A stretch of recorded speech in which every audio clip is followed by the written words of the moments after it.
Salut tout le monde, j'espère que vous allez bien et aujourd'hui on se retrouve pour la review de Joker The Winning Card. C'est donc écrit par Tom King, c'est dessiné par Mitch Gerads.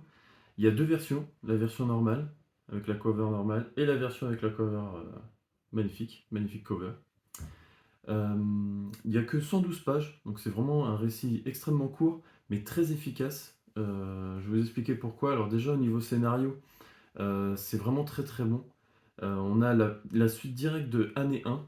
Donc, si vous ne l'avez pas lu, je vous le conseille très fortement de le lire. Mais donc, en gros, à la fin de l'année 1, ils annoncent que voilà, le Joker, un certain Joker arrive, inconnu au bataillon. Donc, même Batman ou Jim Gordon ne le connaissent. Et ils ont annoncé qu'ils avaient reçu donc, une lettre du Joker qui allait contaminer les autres Gotham. Donc là, on a la suite directe de ça. Mais il va pas contaminer les autres Gotham. Il a un autre plan. L'autre plan, c'est que il va faire des meurtres, plusieurs meurtres même, et même au pif. D'autres sont apparemment organisés et d'autres au pif. Et la façon dont c'est amené, la façon dont les meurtres sont faits, c'est juste incroyable. C'est très dans l'horreur, très terrifiant. Le Joker se planque vachement bien. Il peut surgir vraiment de n'importe où. En plus, il a un regard vraiment ténébreux, comme vous pouvez le voir ici. C'est vraiment on pourrait confondre un être humain à un démon. Voilà, c'est vraiment, on dirait, un monstre. Donc il fait vraiment très peur.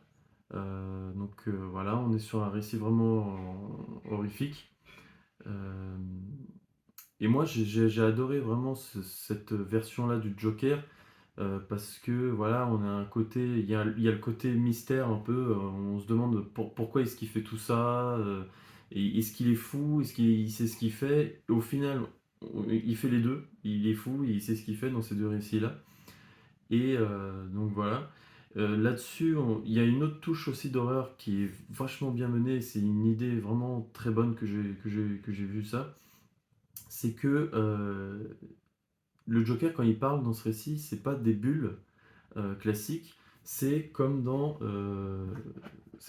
un film muet des années 20. Donc vous avez là, ici, les paroles du Joker, et vous avez la case donc l'image normale, l'image d'une bulle, quoi. Mais voilà, en gros, les dialogues, ça va être ça pendant pratiquement tout le récit, enfin même tout le récit. Et je trouvais cette idée-là vraiment très bonne, parce que voilà, c'est plutôt bien trouvé, je trouve. Au niveau du dessin, ça reste magnifique. C'est juste incroyable, ça colle super bien avec le récit. Donc ça, là-dessus, il n'y a vraiment rien à dire. C'est sombre. Là-dedans aussi, on a un Batman extrêmement sombre. Il n'hésite pas une seconde à risquer sa vie pour arrêter le Joker. Surtout que là, ici, ils vont faire donc connaissance. Euh, donc non, franchement, j'ai vraiment beaucoup aimé. Le seul truc que moi je pourrais dire, c'est la grossièreté. Alors, euh, alors je suis d'accord pour qu'il y ait des gros mots, hein, ça, il n'y a aucun problème là-dessus. Mais là, c'est vraiment beaucoup. Au tout début du récit, on a un personnage, même deux personnages. Dans tout le récit, on a deux qui sont extrêmement vulgaires et ils n'arrêtent pas. Ils n'arrêtent pas, ça n'arrête pas.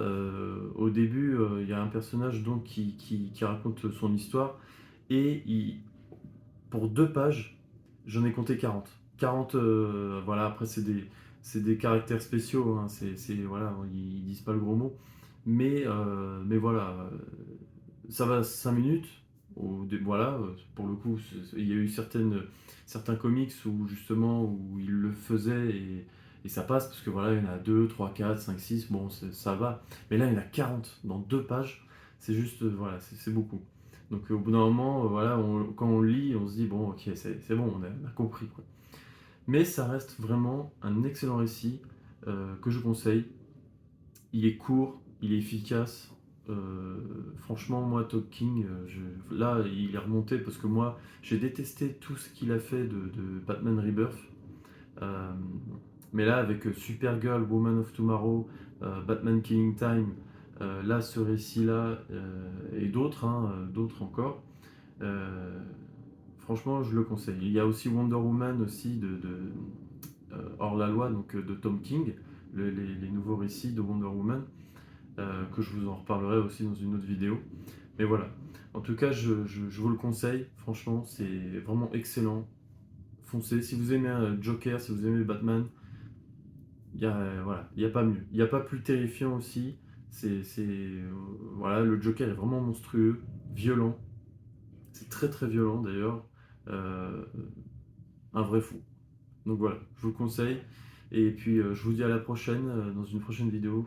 Merci à tous.